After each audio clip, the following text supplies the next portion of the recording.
Social organizations in Colombia have submitted their latest report on the FARC's unilateral ceasefire, which confirms that the group is complying with its own truce.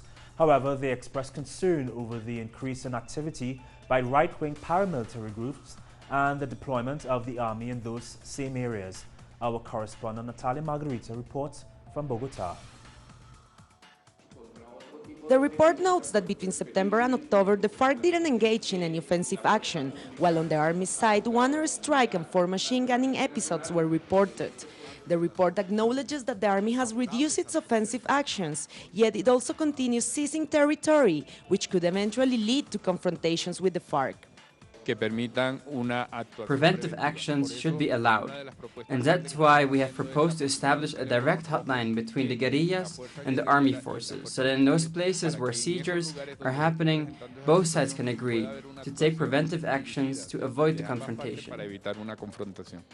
As the social organizations recognize a substantial de-escalation of the armed conflict, the resurgence of paramilitarism, particularly observed in 5 state departments, is now the biggest concern for the organizations, and mainly for the residents of war-torn areas. It's pretty clear that the communities fully identify the paramilitaries. They know exactly where they are, but yet the security forces fail to take any action against them. In many places, they have instead established relations with them.